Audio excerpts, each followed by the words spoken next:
Thank you, Madam Chair, for holding this hearing today on forecasting and communicating extreme weather.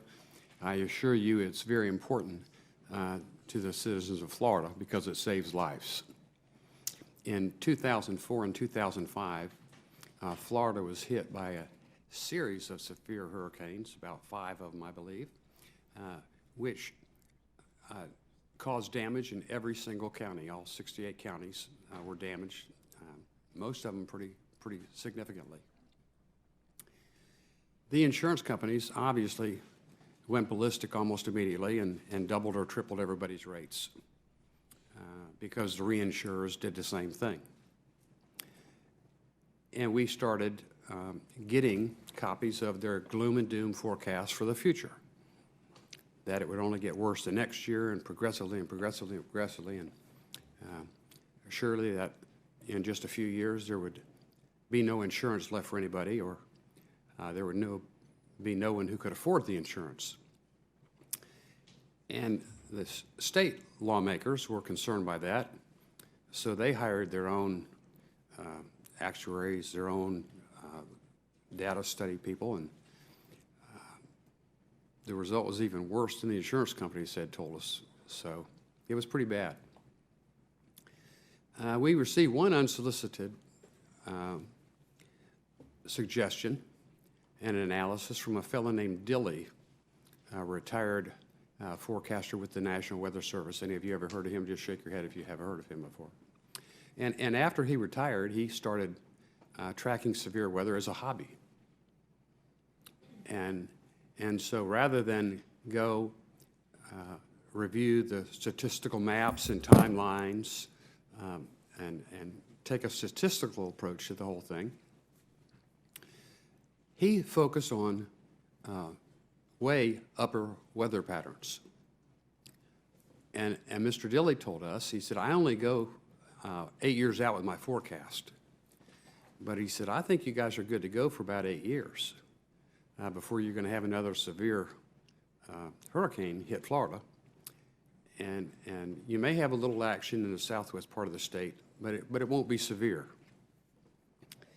Most people laughed at this guy, but history proved that he was right on the money. And so I'd like to know if you're familiar with his type of analyses, who does it, or other thoughts that you might have on it, and we might start with Mrs. Bostrom. Well, that is way out of my bailiwick. but I'd like to, something came to mind while you were talking, and that was the predictions of earthquakes. But you can sometimes be right about something, even if the method that you're using isn't terribly good.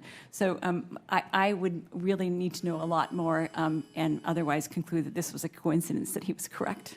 Yeah, I was going to say the same thing. You know, a broken clock is right twice, I guess, in a day. And so, he wasn't right once. He was right 8 times, and everybody else was wrong 8 times. Sure. I mean, then that's still a small n, 8. So what I tend to sort of look at when I look at these sort of, because as meteorologists, we hear all kinds of things about rodents that predict the weather and almanacs, but I tend to go with the sort of peer-reviewed literature. Now, I would love to see his methodologies published, and I think that's what the peer-reviewed literature is for. So if Mr. Dilly's listening out there, I would invite him to sort of publish that methodology so it can be evaluated, because he may be on to something.